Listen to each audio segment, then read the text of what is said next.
Hi guys, welcome to sizzling tea. तो आज मेरे पास एक्चुअली 3 टॉपिक थे बात करने के लिए, लेकिन मैंने नयनदीप वाला दीपिका कक्कर का जो एक इन्होंने पॉडकास्ट बनाया है उसका प्रोमो रिलीज हुआ अभी, वो देख लिया।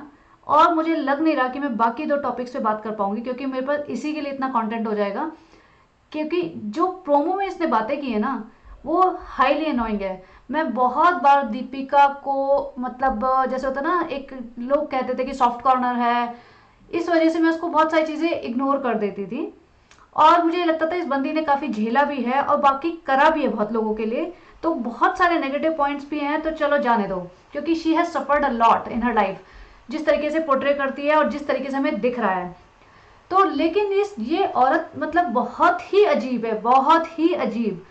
ये एक तो डिप्रेस्ड है फॉर श्योर, इसका तो कोई आई मीन वो है ही नहीं कि ये डिप्रेस्ड नहीं है। इसने नयनदीप के पॉडकास्ट में आके ऐसे ऐसे फालतू बातें की हैं जिसका कोई मतलब ही नहीं है। सबसे पहले तो ये बोलती है कि भाई मेरा चाइल्डहुड है ना जो इतना ब्लैक पैच था कि obviously my parents were constantly fighting with each other and I was traumatise bye there constant fights. तो मुझे मतलब अम्मी की बाहों में ही मुझे सुकून मिला। अम्मी ने मुझे ओपन आर्म से एम्ब्रेस किया। भाई तुम्हें ओपन आर्म से एम्ब्रेस इसलिए किया क्योंकि तुम पैसा कमाती थी, तुम लीड एक्ट्रेस थी। तुम्हारे अंदर अगर तुम्हारे भेजे में ये बात अगर जा नहीं रही है ना, तो तुम बहुत बड़ी बेवकूफ हो। और अगर तुम वहां बैठ के ऐसी होती ना कि बिल्कुल एक सेट पे एक आर्टिस्ट आर्टिस्ट भी छोड़ दो, एक असिस्टेंट की तरह कोई काम कर रही होती सुबह से लेके शाम तक, और 8-10 हज़ार 15-8 हज़ार जैसे साल ओपी कमाती थी उतना कमा रही होती ना, फिर देखते अम्मी तुम्हें कितने ओपन आर्म से एम्ब्रेस करती। तो ये जो कह रही है कि मेरी लाइफ परफेक्ट है, और हम व्लॉग बनाते हैं ना तो लोग they are trying to find faults in it, हमारी तो लाइफ बहुत हैप्पी है। तो आपको क्या लगता है कि जो इतने सारे लोग देख रहे हैं आपको, 1 मिलियन लोग, 1 मिलियन में से मतलब रेडिट पे हैं, मेरे पॉडकास्ट सुनते हैं, बाकी लोगों के पॉडकास्ट सुनते हैं, आपके व्लॉग्स पे जो कमेंट करते हैं, 20-25 हज़ार लोग तो हैं ही। वो सब पागल हैं, वो सब बेवकूफ हैं, उन्हें नहीं दिख रहा कि सच्चाई क्या है। हम सब गधे हैं, गवार हैं कि आपको लगता है कि आप परफेक्ट है, आपकी फैमिली बिल्कुल परफेक्ट है, और हम सब नालायक लोग हैं। हम आपकी फैमिली में फॉल्ट ढूंढने बैठे हैं क्योंकि हमारे पास जिंदगी में और कोई काम नहीं है। हम इतने वेले लोग हैं कि एक अच्छी हैप्पी फैमिली है, जो बहुत अच्छी हैप्पी फैमिली है, उसके अंदर फॉल्ट ढूंढ रहे हैं। तो भैया इस धोखे से बाहर आ जाओ, तुम्हारी फैमिली हैप्पी फैमिली बिल्कुल भी नहीं है। सबा इब्राहिम के सास ससुर आए, तुमने उसको जाके पूछा तक नहीं। मैं ये नहीं कह रही कि जाके पूछो, तुम्हारा फर्ज बनता है, लेकिन अगर तुम happy family, happy joint family, we want to live in Mira Road, we want to live in this sandstone building because my mother is here, my mother in law is here, my sister in law is here, I am here, सारी family joint family की तरह। भाई तुम इफ्तार में सारे बैठ के खाना नहीं खा रहे हो। तो ये जो ड्रामा जो मचाया है ना इन्होंने, वो ये फ्रॉड है बिल्कुल। तो इस चीज़ को एक्सेप्ट कर लो, पॉडकास्ट में जा जाके रोने से कि हमारी फैमिली तो बहुत अच्छी है और सब लोग हमें टारगेट कर रहे हैं। ठीक है, और दूसरे पॉइंट बताती हूँ। अगर तुम इतने ही अच्छी फैमिली हो, जॉइंट फैमिली हो, तो तुम्हारी खालाएं, आई मीन खालाएं, तुम्हारी खालाएं नहीं, जो सानू भाई की खालाएं, तुम्हारे मियाँ जी की, तुम्हारे मरद की खालाएं हैं, वो आती हैं तो क्यों चटाइयों पे सोती है? तुम्हारे पास तो बड़ा बड़ा लेविश 5 BHK है, ओपन कर दो उसको आराम से। क्यों रिजा रेहान को उसमें ऑटो में जाना पड़ता है? तुम्हारे पास तो कारें हैं, ड्राइवर्स हैं, चाबियां दे दो उनको, बोलो बेटा जब भी तुम्हें कहीं जाना हो और ग्रोसरी के लिए शॉपिंग करने जाना हो, सालू अप्पी के लिए दाल और चीनी चावल लेने जाना हो, तो तुम गाड़ी लेके जाओ बेटा। तुम क्यों जाते हो? और अपने सर्वेंट्स हैं उनको नीचे भेजो कि बेटी खाला क्यों खाना बना रही है, हमारे पास 5-5 6-6 सर्वेंट्स हैं, एक ही तो बात है, एक ही तो घर है, हमारी तो सॉर्टेड फैमिली है, और हम सब एक ही तो हैं। क्यों अपने सर्वेंट्स अपने पास रखते हो?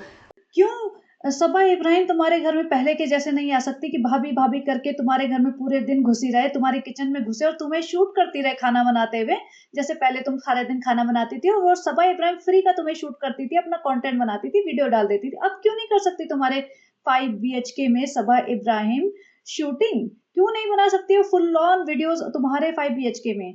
क्यों नहीं पड़ी रहती सबा इब्राहिम तुम्हारे घर में 5 BHK में? और तुम्हें तो बहुत शौक है ना अपनी ननद के पास रहने का, बड़ी प्यारी गुड़िया बिटिया रानी, मेरी लाडो रानी करती थी। क्यों सनी तुम्हारे घर में क्यों नहीं आता? वो क्यों खा के भाग जाता है, किस बात का डर है? तुम क्यों नहीं जाते सबा इब्राहिम के घर? तुम क्यों नहीं दिखते? भैया ननद भाभी हो, इतना प्यार मोहब्बत था तुम्हारे में, तो तुम तो मतलब दो बहनों के जैसे थी। तुमने तो कहा था मेरी क्लोजेस्ट फ्रेंड सबा इब्राहिम है, क्योंकि मैं तो बहुत खुश हूँ, मेरी क्लोज फ्रेंड मिल गई है मुझे इस फैमिली में। क्यों नहीं जाते तुम उसके घर में? कितने मतलब जब से उसकी शादी हुई है उसने घर बनाया हुआ है, मुझे बताओ, I can count on fingers how many times she might have gone to her home. और अम्मी जी के घर रोज क्यों नहीं जाती? पहले तो ये दिखाती थी शुरुआत के ब्लॉग्स में, जब भी ये कहीं बाहर जाती थी ना तो अम्मी से मिलके जाती थी कि आज मैं यहाँ जा रही हूँ, आज मैं वहां जा रही हूँ। अब क्यों नहीं जाती? तो ये जो सॉर्टेड है हम लोग, हमारी फैमिली बहुत परफेक्ट है, हम बहुत क्लोज निट है, we are just one big family and people are trying to find faults in our family, तो ये ढोंग बंद कर दो। ठीक है, दूसरी बात, इसने ये बोला है कि मेरी जब शादी हुई थी तो मेरी शादी मोहदा में हुई थी और मेरे पेरेंट्स का उसमें कोई कंट्रीब्यूशन नहीं था, दैट स्पीक्स वॉल्यूम। ओके, इस बात से मैं ट्रिगर हुई थी, इस बात से मैंने सोचा कि जब पूरा पॉडकास्ट इसी पे डेडिकेट कर देती हूँ, बाकी चीजें तो बाद में भी कवर हो जाएंगी, 2-4 दिन बाद भी कवर हो जाएंगी। तो सबसे पहली बात, मैडम जी, आपका जो शादी हुई थी ना, आपका निकाहनामा जो पढ़ा गया था वो मुंबई में नहीं पढ़ा गया था, आपका निकाहनामा पढ़ा गया था मोहदा के गांव में। जनरली शादी होती है तो लड़की वाले अपने एरिया में करते हैं शादी, और ताकि वो अपनी तरीके से अरेंजमेंट करा सके, बट यहाँ पे आपने तो घुटने ऐसे टिका दिए थे कि भाई आप शोएब इब्राहिम, अगर आप मुझसे शादी कर रहे हैं तो मैं सारे आपके जो चेक मार्क है ना उस पर मैं टिक मार्क कर दूंगी, मैं कन्वर्ट भी हो जाऊंगी, मैं अपने पेरेंट्स को भी छोड़ दूंगी, मैं अपने भाई बहन जो मेरे सगे भाई बहन है, नहीं है सगे भाई बहन, स्टेप ब्रदर सिस्टर, उन सबको छोड़ दूंगी, दोस्तों को छोड़ दूंगी, काम छोड़ दूंगी, सब कुछ छोड़ दूंगी, नाम भी बदल दूंगी, धर्म छोड़ दूंगी, सब कुछ छोड़ दूंगी, आप मुझसे बस शादी कर ले। ये उससे पहले के इंटरव्यूज में ना इंटरव्यूअर के पीछे पड़ी रहती थी, आप पूछो शोएब से कब मुझसे शादी कर रहे हैं, कब मुझसे शादी कर रहे हैं। और Shoaib was not at all interested in getting married to her because they have started living in. जब तुम लिव इन रिलेशन में हो और तुम्हें सब कुछ मिल रहा है, फ्री का पैसा, उसका घर, और I mean other things as well. तो why would somebody get married to a person who is a divorcee, right? और वो भी तुम्हारे रिलीजन में नहीं है।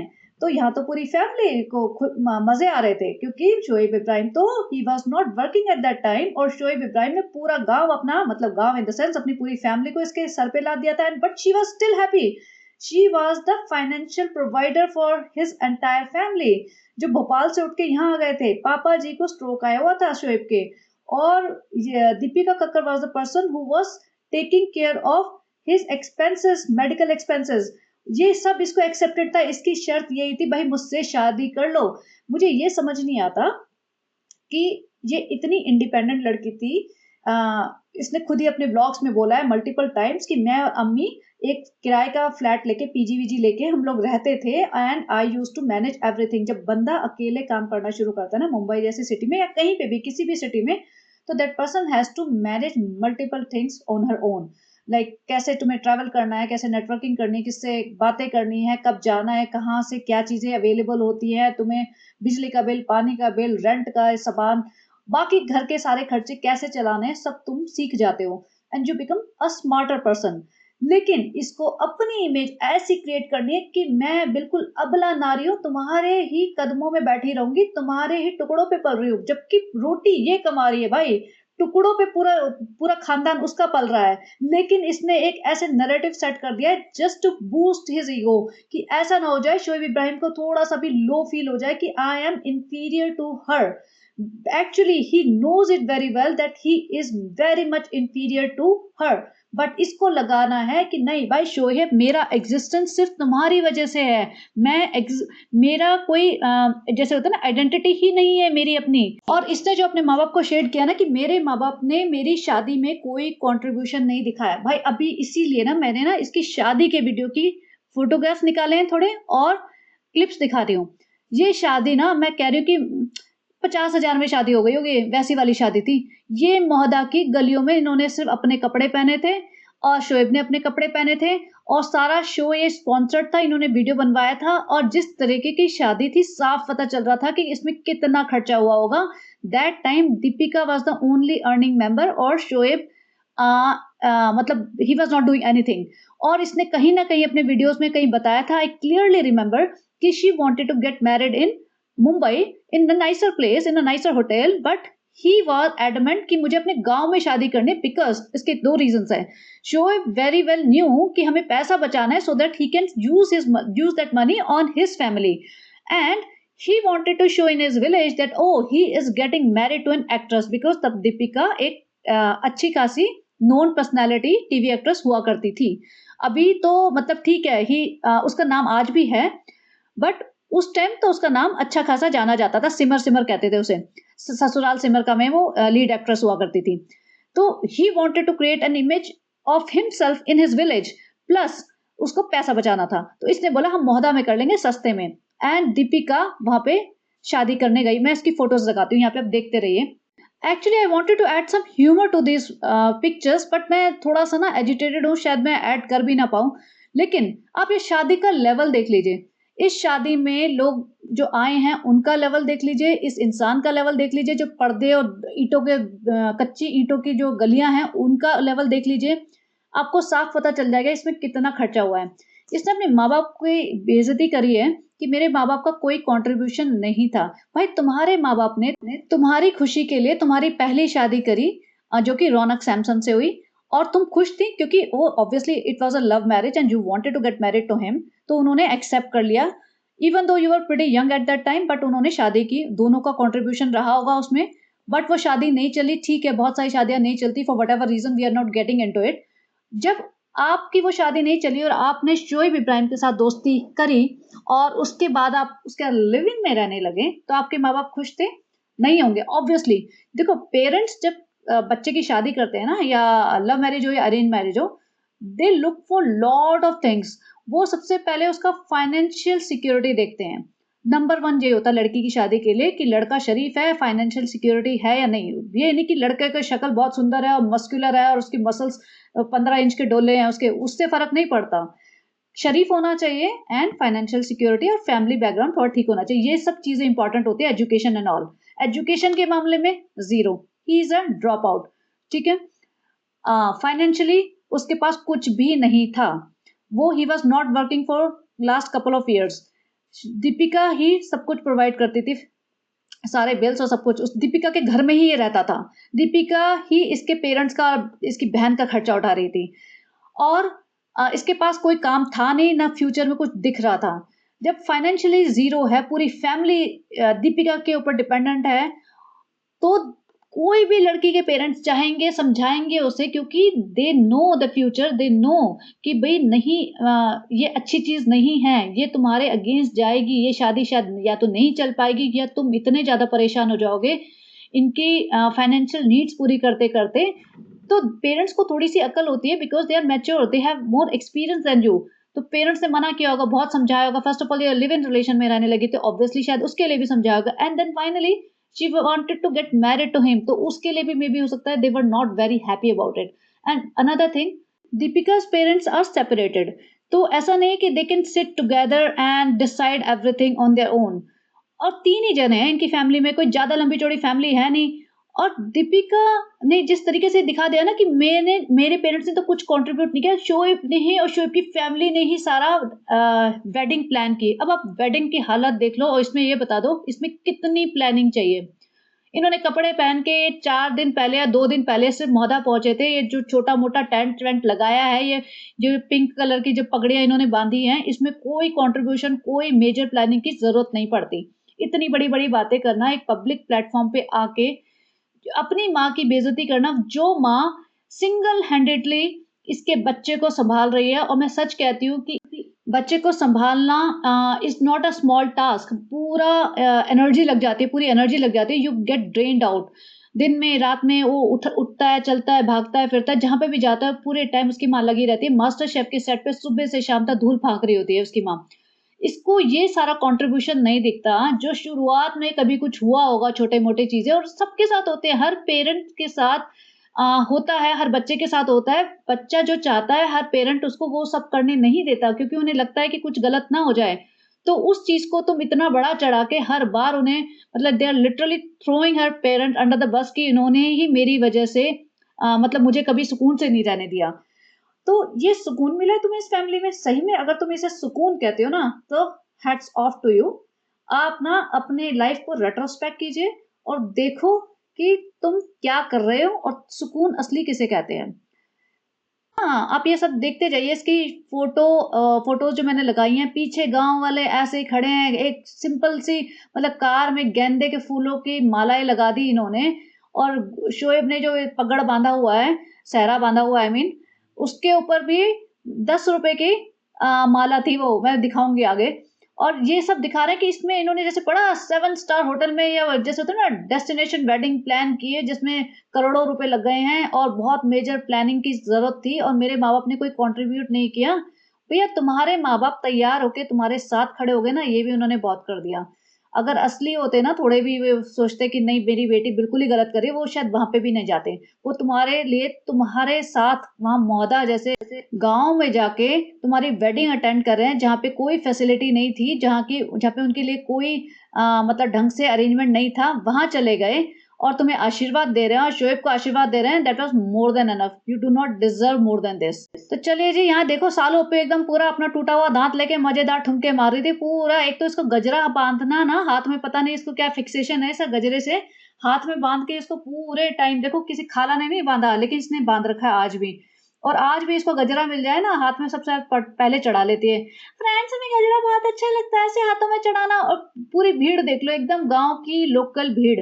और अब किसी ने हिजाब नहीं रख रखा, अब कोई सर पे दुपट्टा नहीं ले रहा। ये जब से यूट्यूब चला है इनका, तब से सबके सर पे दुपट्टे आ गए हैं। और ये बैंड वाला देख लो, ये बैंड वाला यहाँ के लोकल बैंड वाले हैं, ये इनकी मतलब ऐसे ड्रेस से, बैंड की क्वालिटी से, और पूरा अरेंजमेंट आप देख सकते हो। ये अरेंजमेंट कराया था, एक टॉप लीड एक्ट्रेस की शादी हो रही थी तब। मतलब ये 7 साल पुराना वीडियो, ये कोई ऐसा नहीं कि 25 साल पुरानी शादी है इनकी, क्योंकि उस जमाने में तो चीजें डिफरेंट होती थी। 7 साल पुरानी शादियों में इतना लो लेवल का हाल था इनका, जो जिसमें ये कह रही कि हमारी शादी में हमारे पेरेंट्स ने कंट्रीब्यूट नहीं किया। भैया रुकैया नाची थी तुम्हारी शादी में, देख लो भैया, रुकैया ने ठुमके मारे थे। और या बेटी खाला नाजा खाला ने भी खूब ठुमके मारे थे। बाकी पब्लिक तो ऐसी नॉर्मल थी, लेकिन रुकैया ठुमके मारे और सालो पे ना मारे। सालो पे ने सबको धक्का मार के आ गई थी ठुमके मारने। मैं इस क्लिप भी लगाऊंगी।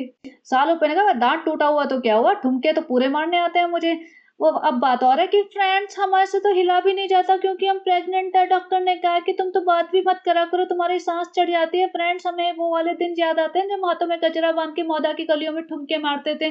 फ्रेंड्स इसीलिए तो जब हम मौदा जाते हैं हमें घबराहट हो जाती है। हम अपना नकली हिजाब ओढ़ के जाते हैं तो हमें याद आ जाता है कि यहाँ के तो सारे औरतों आदमियों को पता है हम तो हाथों में गजरा बांध के खूब ठुमकते थे यहाँ पे, ऐसे ठुमके मार मार के टूटे हुए दांत से। तो इसलिए फ्रेंड्स फिर हमें बहुत सारी इज्जत की जरूरत थी, जो सनी ने इज्जत दिलाई है हमें। यहाँ पे पूरा ये देखो शोएब का हाल, घोड़ी भी कोई ऐसा नहीं कि बहुत ही सजी धजी घोड़ी हो, बैंड बाजे वाला हिसाब किताब कुछ भी तो ऐसा नहीं है जिसमें लगा हो कि भैया लाखों रुपए खर्च करके अरेंजमेंट किया है और बहुत मेहनत की गई है। और ये देखते जाओ कि यहाँ पे जो लोकल भीड़ है, दिन के टाइम शादी, कोई लाइट वाइट का भी, ताकि पैसे का खर्चा ना करना पड़े। और बिल्कुल सिंपल शादी जैसे कहते हैं ना, सिर्फ इनके कपड़ों पे थोड़ा सा खर्चा होता वो इन्होंने खुद ही कर लिया होगा। और कुछ नहीं, सिंपल टेंट लगा था, भीड़ लोकल इतनी मुझे लगता नहीं इन्होंने खाना भी सबको पूरा ढंग से खिलाया होगा। कुछ नहीं, एक छोटी सी स्टेज सी बना रखी थी जिसमें प्लास्टिक के ये ना खंबे खंबे पिलर वगैरह लगा रखे थे और आर्टिफिशियल फ्लावर्स, दैट्स इट। यही था वहां पे इनका निकाह नामा पड़ा गया था। भाई सालो ओपी का ठुमके जरूर देखने पड़ेंगे, ऐसा नहीं हो सकता कि आप ये व्लॉग देख लो, ये पॉडकास्ट देख लो, सालो ओपी का ठुमके ना देखो। देखो सारे देख रहे हैं कि भैया मोहदा की प्रिंसेस निकली है ठुमके मारते हुए। दिखाती हूँ अभी आपको। तो ये देखिए सबा इब्राहिम के डांस। तो भैया पूरा ठुमके ठामके, दांत टूटा हुआ तो क्या हुआ, नाचेंगे तो पूरा। पीछे रिजा भी थोड़ा सा चहक रही है। ये देखो, मैं हूँ मीरा रोड की और मोदा की प्रिंसेस, मेरे को यहाँ पे इज्जत दिलाई। ये देखो आरती भी गई थी, आरती के साथ साथ वो फलक थी या वो भी आई थी। यहाँ पे दीपिका मैडम जी की एंट्री हुई है। दीपिका मैडम ने अपने जो ज्वेलरी और जो भी कपड़े हैं वो उस पर थोड़ा सा जस्ट पैसा खर्च किया था, इसके अलावा कहीं पैसा नहीं खर्च किया गया था। जब ये इनका कबूल है चल रहा था, तो ये कबूल है बोलते हुए ऐसे रो रही है जैसे पता नहीं शोएब इब्राहिम ने इससे शादी करके कितना बड़ा एहसान कर दिया। जैसे बिल्कुल ये ना सड़क पे पड़ी थी और किसी राजा महाराजा ने उठा के इसकी जिंदगी संवार दी। भाई उल्टा हुआ है, उल्टा। ये रो रही थी सच में, खुशी के आंसू। पागल हो गई ये औरत। फैजा बेगम ने अपना फैजा बेगम का साइन भी मारा था यहाँ पे, क्योंकि ऑब्वियसली इसको नाम फैजा बेगम रखना पड़ा अपना, क्योंकि अच्छा नयनदीप इतनी बड़ी बड़ी बातें कर रहा है यहाँ पे बैठ के। और जो दीपिका ने क्वेश्चंस दिए ना सारे स्क्रिप्टेड हैं। नयनदीप अपनी मर्जी से नहीं पूछ सकता, हम बता देते हैं ना। नयनदीप आ जाओ, दीपिका कर लो हमारे साथ इंटरव्यू किसी दिन, मेरे साथ बैठ जाओ, करते हैं बात। लेते हैं, अब तुम रिकॉर्ड करना, डालना पॉडकास्ट, तुम अपने चैनल पर डालना, मैं भी नहीं डालूंगी, है हिम्मत तो आ जाओ। बट क्वेश्चन सारे मेरे होंगे और जवाब तुम्हें जो देना है देना, लेकिन क्वेश्चंस मेरे होंगे सारे। तो खैर वो तो आएंगे नहीं ऑब्वियसली। तो ये स्क्रिप्टेड क्वेश्चंस देते हैं, जो इन्हें दिखाना है, जो इन्हें बताना है, उसके हिसाब से क्वेश्चन है। तो ये इनका निकाहनामा पढ़ने की जगह थी, मौलवी जी आए थे और देखो पापा इब्राहिम काफी यंग दिख रहे थे, बाल वाल भी काले थे, छोटा बच्चा, ये पता है कौन है? रेहान है ये इतना गोलू मोलू क्यूट सा बच्चा हुआ करता था। बट मैं ये दिखाना चाह रही हूँ कि सर इतना सा इन्होंने छोटा सा मंडप टाइप सजाया था, इसमें ब्लू एंड व्हाइट रिबन से इन्होंने डेकोर कर दिया था, प्लास्टिक के पिलर हैं, बिल्कुल सस्ता डेकोरेशन, इसमें कोई पैसा नहीं खर्च किया। इसने सोचा सारा पैसा बचा लो, शादी में वेस्ट करने से क्या फायदा है, क्या फर्क पड़ता है कि दीपिका की इमेज बने ना बने, क्या फर्क पड़ता है दीपिका के लिए। टीवी में, न्यूज में या कहीं पे भी ऐसा है कि बहुत सस्ती शादी की, मुंबई के उसमें किसी बड़े होटल में शादी नहीं की, और दीपिका और इन्होंने किसी भी सेलिब्रिटी को बुलाया नहीं, क्योंकि अगर मुंबई में करते ना तो इन्हें सेलिब्रिटी को बुलाना पड़ता, क्योंकि दीपिका जिसके साथ काम करती थी, इतने शोज करे हैं, उनको बुलाना पड़ता, प्रोड्यूसर्स, डायरेक्टर्स, टीवी आर्टिस्ट जितने भी थे। लेकिन शोएब को नहीं चाहिए था भाई दीपिका किसी से भी मिले, लोगों को बुलाए, उसका था सिंपल कि सबसे डिस्कनेक्ट कर दो ताकि कहीं भी पैसा बाहर ना जाए, कंट्रोल करके रखो और एक ब्रेन वॉश करके रखो कि भैया हमने तुम पे एहसान किया। इसने ना किसी टीवी शो में भी जाके बोला था कि मैं एक ऐसा एग्जाम्पल सेट कर रहा हूँ कि भाई मैंने एक डिवोर्सी औरत से शादी कर ली, भैया बहुत एहसान किया तुमने, बहुत ही, तुमने तो चांद पे चले गए हो, तुम तो डिवोर्सी से शादी करने वाले तुम दुनिया के पहले मर्द हो। और डिवोर्सी के साथ तुम्हें शादी करने में इतनी प्रॉब्लम थी, तुम्हें इतना बड़ा लग रहा था स्टेप ले रहे हो, तो डिवोर्सी के साथ लिव इन रिलेशन में तुम्हें क्यों प्रॉब्लम नहीं हुई? वो भी तो हराम माना जाता है ना। डिवोर्सी के साथ या फिर मैरिड वुमन के साथ एक एक्स्ट्रा मैरिटल अफेयर चलाने में तुम्हें प्रॉब्लम क्यों नहीं हुई? वो भी तो आराम माना जाता है, तो उसमें वो सब चलता है। लेकिन जब शादी करने की बात आई तब तो तुम 50 कदम पीछे हटा रहे थे, तुम्हें लग रहा था कि सब कुछ तो हमें मिल रहा है, हमें क्या जरूरत है शादी करने की। लेकिन जब दीपिका ने बहुत रोना धोना मचाया तब इसे लगा अब तो मैं फंस गया हूँ, शादी तो करनी पड़ेगी। दूसरी बात, इसे पता था अगर मैंने दीपिका को छोड़ दिया तो भैया मुझे कौन फाइनेंस करेगा, मुझे तो फिर काम करना पड़ेगा, और यहाँ पे तो काम करे बिना मेरी जिंदगी चल रही है, कौन मेरे माता पिता के खर्चा उठाएगा? ये देखो दीपिका के पिताजी हैं, ये बेचारे आए तो हैं, नहीं आते तो क्या कर लेते हैं, क्योंकि बिल्कुल बनता था उनका हक, भैया मेरी बेटी डिफरेंट रिलीजन में कन्वर्ट हो रही है, हम नहीं चाहते, हम नहीं खुश हैं, हम इस शादी के अगेंस्ट है, हम नहीं जाएंगे, क्या फर्क पड़ता? लेकिन ये आए हैं बेचारे और तुम्हें आशीर्वाद भी दे रहे हैं, शोएब को आशीर्वाद भी दे रहे हैं, तो you should be thankful to them. जो ये फॉल्स नैरेटिव सेट करे ना कि मेरी अम्मी जी ने ही सबसे ज्यादा प्यार दिया, बेटा कहाँ गया तुम्हारा वो प्यार प्रेगनेंसी में? तुम्हारी अम्मी जी ने तुम्हें बना के क्यों नहीं खिलाया क्या जब तुम्हें पसंद था? जब तुम्हारा बेटा हुआ रूहान तो अम्मी जी ने क्यों नहीं संभाला, क्यों नहीं मालिश की, क्यों नहीं नहलाया, क्यों नहीं संभालती, क्यों नहीं जाती मास्टर शेफ के सेट पे तुम्हारी अम्मी जी कि मैं रूहान को संभालूंगी, मेरा पोता है, मेरी तो नंबर 1 बहू है, जो आज तक कहती आई थी।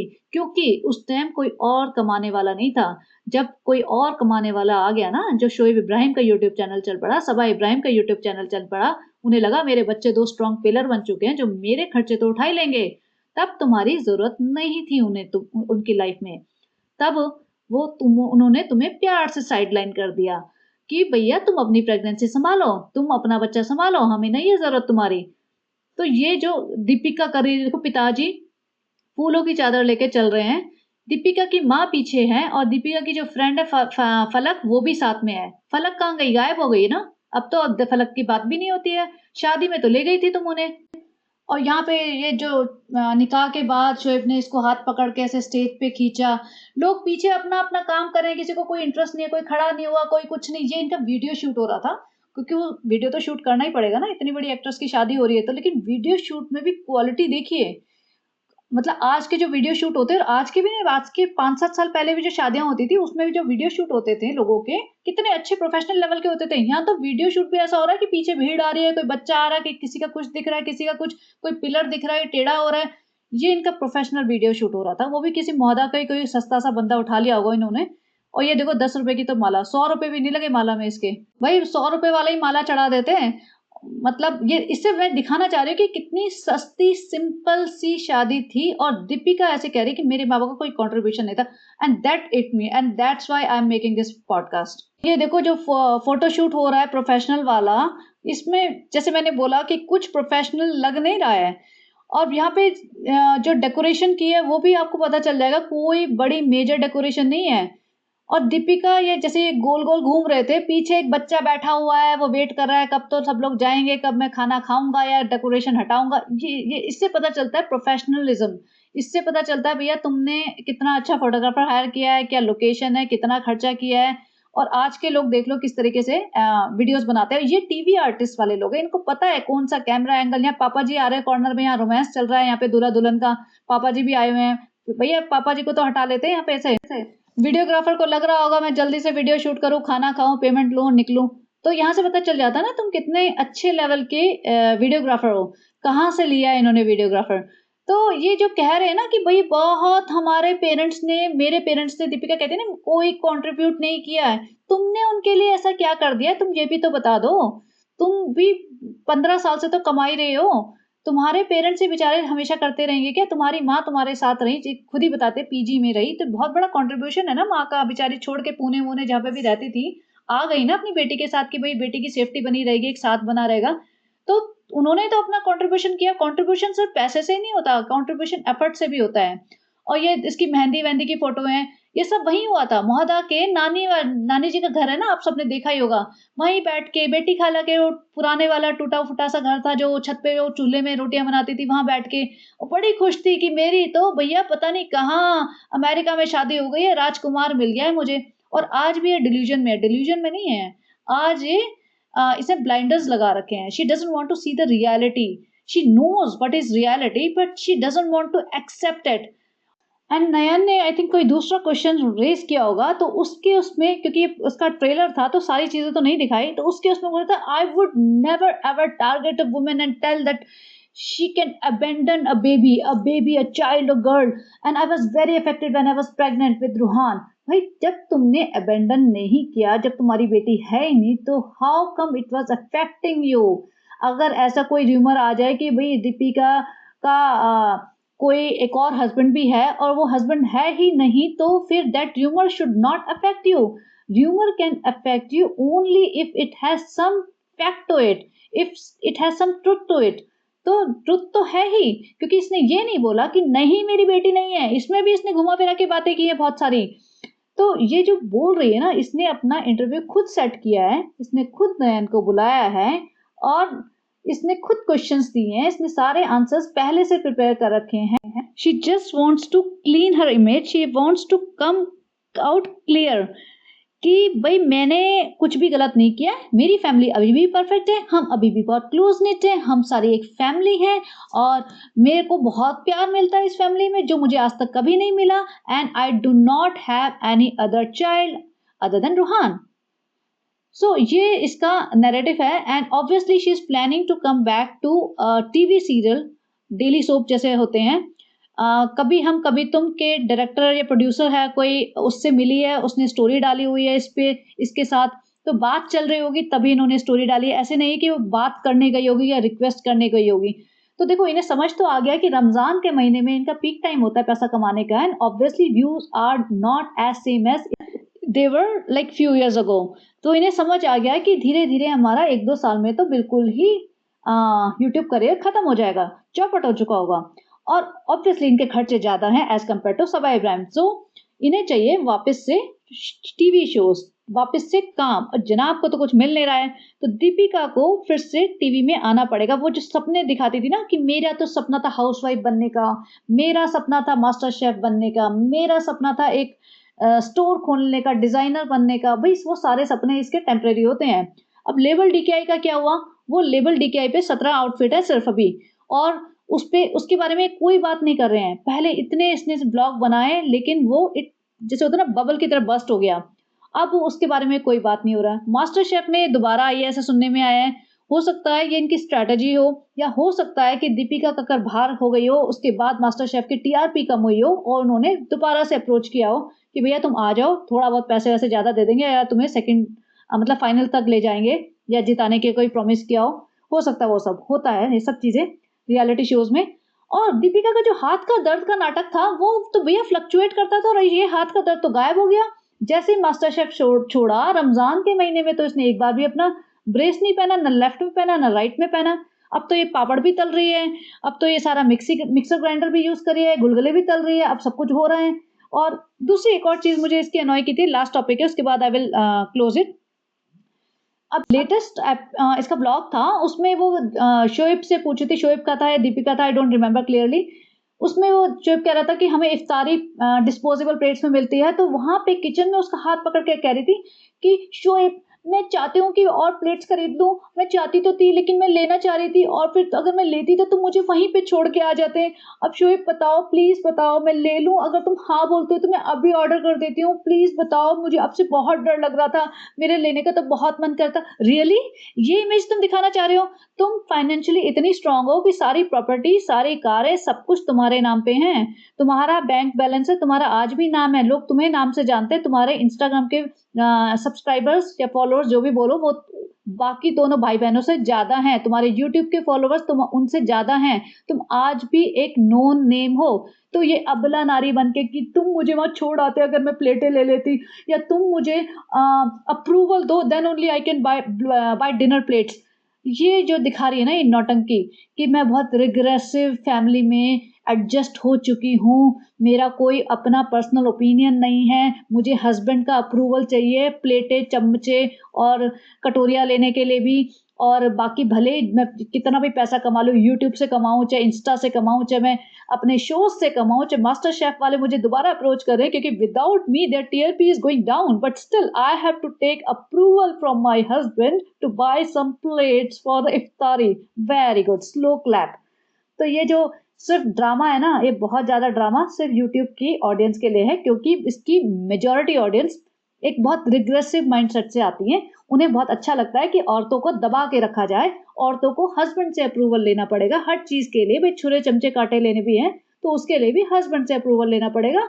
तो जी हजूरी करते रहो। और आ, मतलब ये पूरा इसका जो एपिसोड था ना, बहुत इरिटेटिंग था वो पार्ट, और जिसने वो भी मुझे मतलब अनॉय करा था, and I thought I will talk about it in Saba's blog और some blog, I did not want to make the entire podcast only on that part. But आज जो दीपिका की छोटी सी क्लिप देखी, उसने बोला ना my parents did not do anything in my wedding, तो मुझे लगा कि अब तो मुझे इसी पे बनाऊंगी ही बनाऊंगी। तो ये था मेरा रीजन इस पे बनाने का, and I hope you like it. आप अपने ओपिनियन जरूर लिखना, और जो ओपिनियन होंगे ना कुछ सॉलिड ओपिनियंस, तो मैं उसके बारे में भी बात करूंगी नेक्स्ट पॉडकास्ट में। और नयन के, हाँ नयन के जो चैनल है उसके ऊपर जो इसका पॉडकास्ट आया है उस पे कमेंट्स लिखे हैं पब्लिक ने, क्योंकि इसको देखने वाले वही लोग होंगे ना जो इसके ब्लॉग्स देखते हैं। तो अब अपने ब्लॉग पे तो फिर भी डिलीट कर देते हैं, लेकिन नयन के पे जाके तो नहीं डिलीट कर सकते ना। तो लोगों ने अच्छे खासे कमेंट्स लिख रखे हैं कि भैया तुमने जो नैरेटिव सेट कर रखा है ना, ये फालतू का ड्रामा कर रहे हो, और अच्छे अच्छे क्वेश्चंस का जवाब दो जरा तुम।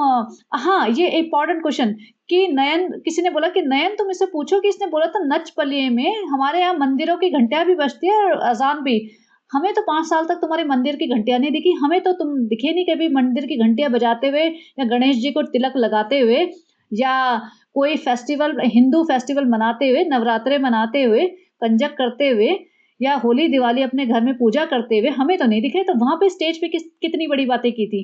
तो आप मैं इसका पूरा पॉडकास्ट देखूंगी जब भी आएगा ना, और उसके ऊपर बनाऊंगी अगर कुछ पॉइंट्स मिले तो मुझे, और बाकी जो अलग पॉइंट्स थे मेरे दिमाग में फिर 2-4 दिन में कभी बनाती हूँ, क्योंकि वो भी जरूरी है। एंड कल तक तो सबा का ब्लॉग आ ही जाएगा। कॉल कुछ नहीं मिला सबा को तो फिर से, हाँ फ्रेंड्स मेरी तबीयत खराब है, बीपी लो हो रहा है, डॉक्टर ने बोला एक बार आ जाओ स्कैन कराने, तो वही उसी पे बना देगी वो। तो चलिए गाइस, बने रहिए and have a great day, bye bye.